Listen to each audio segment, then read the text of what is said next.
नमो भगवते तस्मै कृष्णायादभूतकर्मणे रूपनाम विभेदेन जगत कीर्ति यो यतः सच्चिदानन्दरूपाय विश्वोत्पत्त्यादिहेतवे तापत्रय विनाशाय श्रीकृष्णाय वयं नुमः। श्रीमद्भागवत महापुराण एकादश स्कंध 20वां अध्याय ज्ञान योग, कर्मयोग और भक्ति योग। उद्धव जी ने कहा, कमल नयन श्री कृष्ण, आप सर्वशक्तिमान हैं। आपकी आज्ञा ही वेद है। उसमें कुछ कर्मों को करने की विधि है और कुछ के करने का निषेध है। यह विध निषेध कर्मों के गुण और दोष की परीक्षा करके ही तो होता है। यह विध निषेध कर्मों के गुण और दोष की परीक्षा करके ही तो होता है। वर्णाश्रम भेद, प्रतिलोम और अनुलोम रूप वर्ण संकर, कर्मों के उपयुक्त और अनुपयुक्त द्रव्य, देश, आयु और काल तथा स्वर्ग और नरक के भेदों का बोध भी वेदों से ही होता है। इसमें संदेह नहीं कि आपकी वाणी ही वेद है, परंतु उसमें विध निषेध ही तो भरा पड़ा है। यदि उसमें गुण और दोष में भेद करने वाली दृष्टि न हो तो वह प्राणियों का कल्याण करने में समर्थ ही कैसे हो।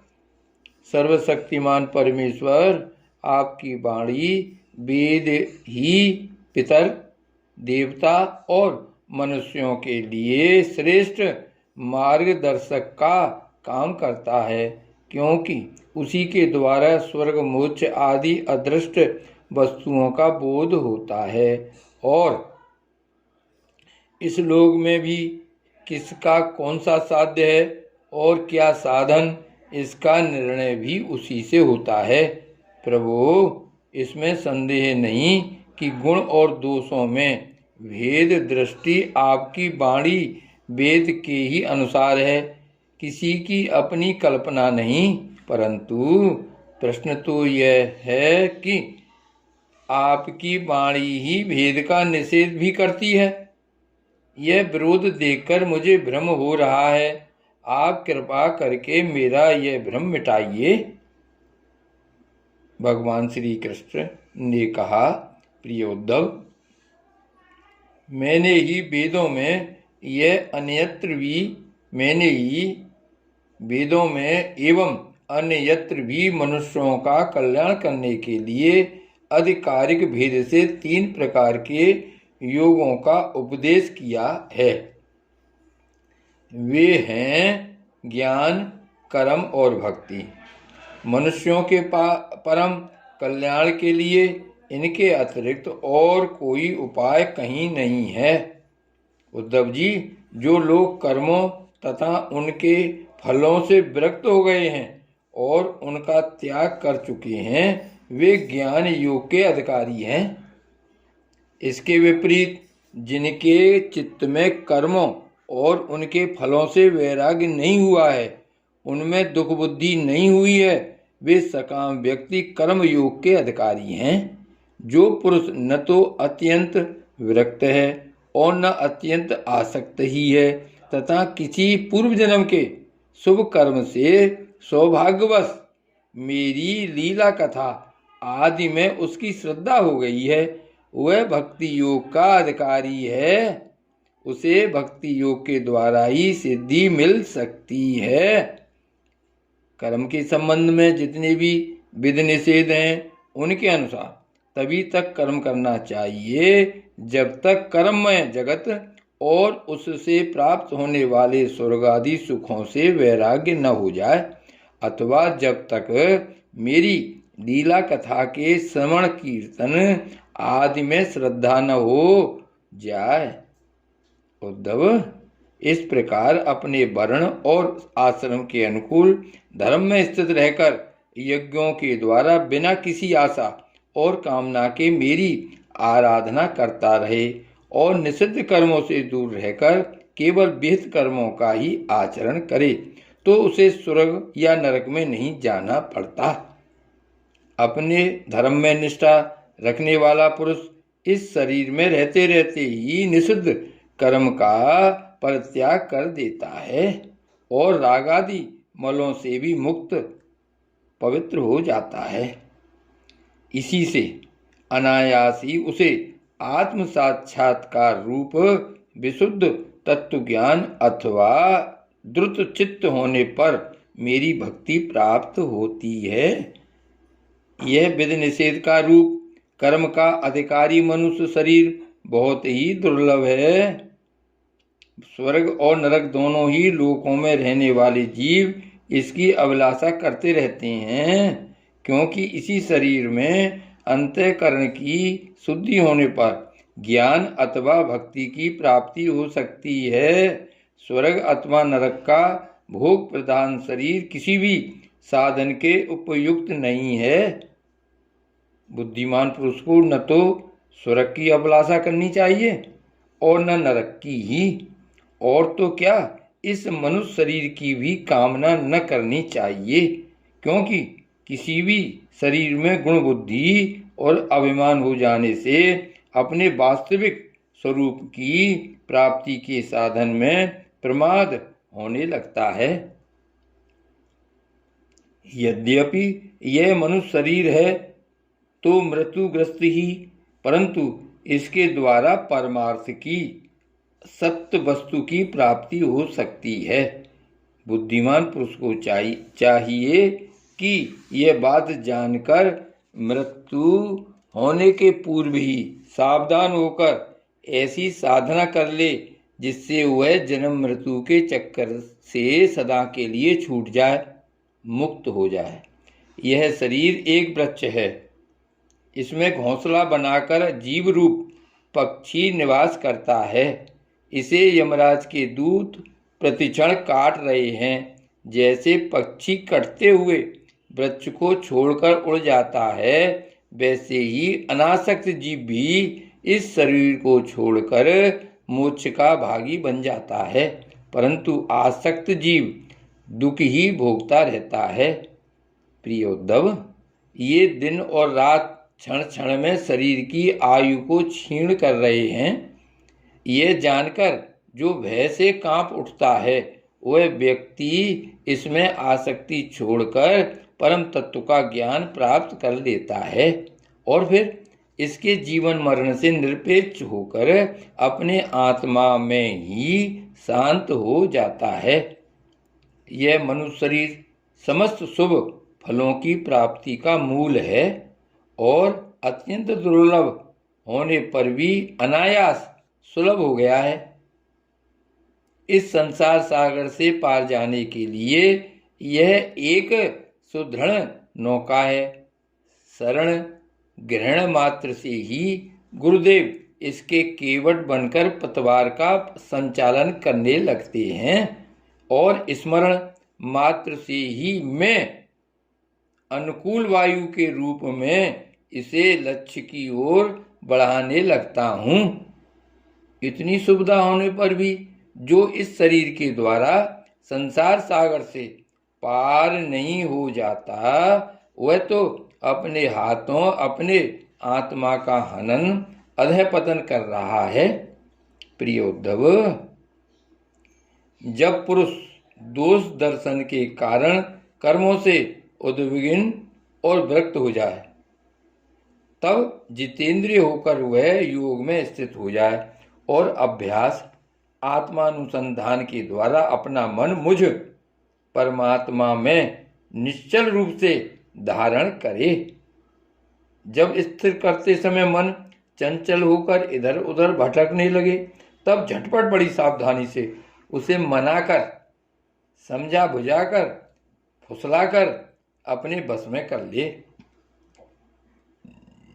इंद्रियों और प्राणों को अपने बस में रखे और मन को एक क्षण के लिए भी स्वतंत्र न छोड़े। उसकी एक एक चाल, एक एक हरकत को देखता रहे। इस प्रकार सत्व संपन्न बुद्धि के द्वारा धीरे धीरे मन को अपने बस में कर लेना चाहिए।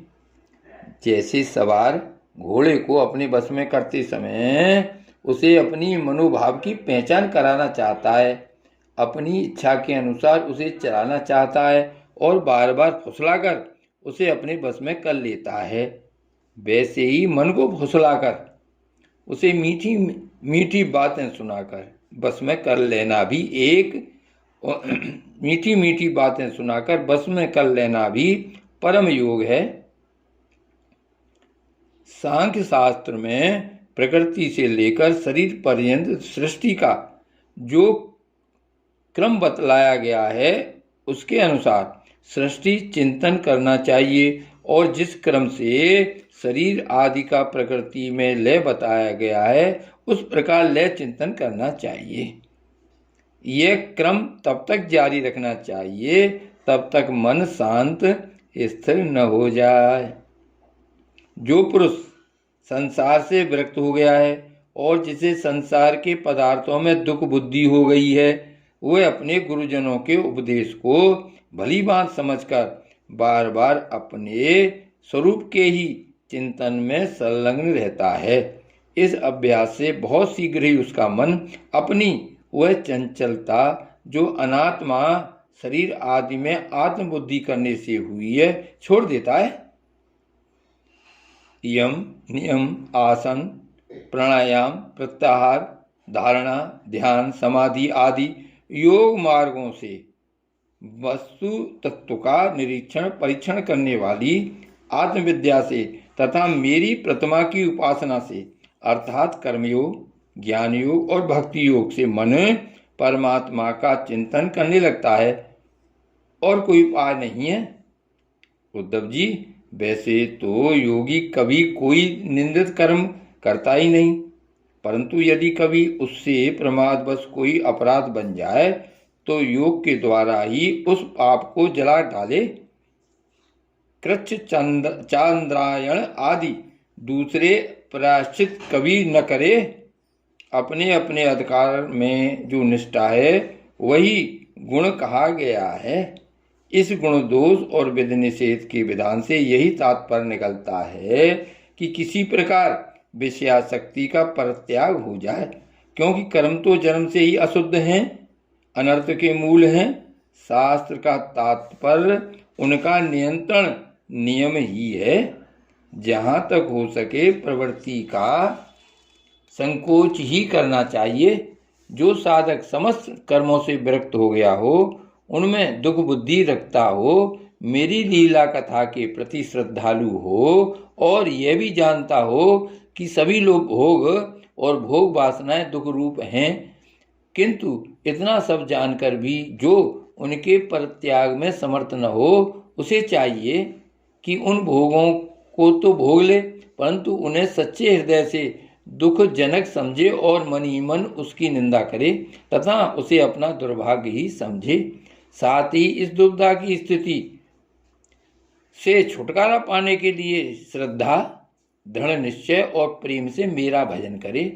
इस प्रकार मेरे बतलाए हुए भक्ति योग के द्वारा निरंतर मेरा भजन करने से मैं उस साधक के हृदय में आकर बैठ जाता हूँ और मेरे विराजमान होते ही उसके हृदय की सारी वासनाएं अपने संस्कारों के साथ नष्ट हो जाती हैं।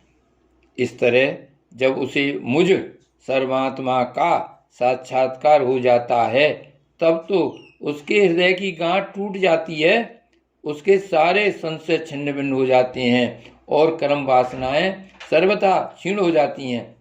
इसी से जो योगी मेरी भक्ति से युक्त और मेरे चिंतन में मग्न रहता है उसके लिए ज्ञान अथवा वैराग्य की आवश्यकता नहीं होती।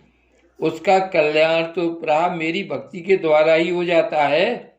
कर्म, तपस्या, ज्ञान, वैराग्य, योगाभ्यास, दान, धर्म और दूसरे कल्याण साधनों से जो स्वर्ग अपवर्ग मेरा परम धाम अथवा कोई भी वस्तु प्राप्त होती है वह सब मेरा भक्त मेरे भक्ति योग के प्रभाव से ही यदि चाहे तो अनायास प्राप्त कर लेता है। मेरे अनन्य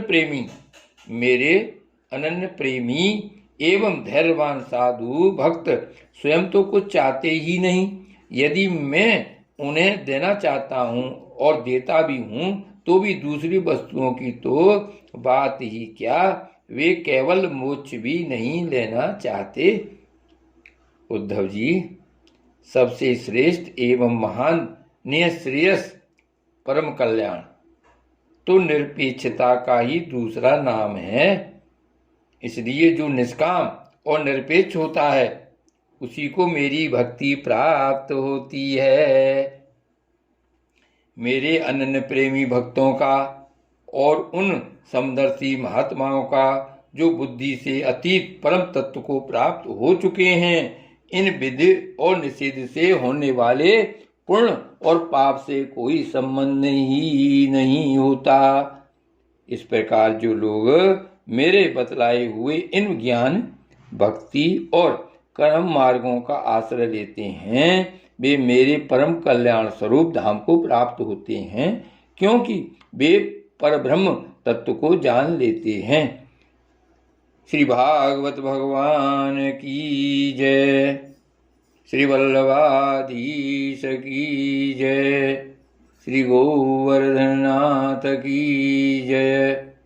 श्याम स्वरूप श्री अम्बे महारानी की जय। जय जय श्री गोकुलेश। जय जय श्री गोकुलेश। जय जय श्री गोकुलेश।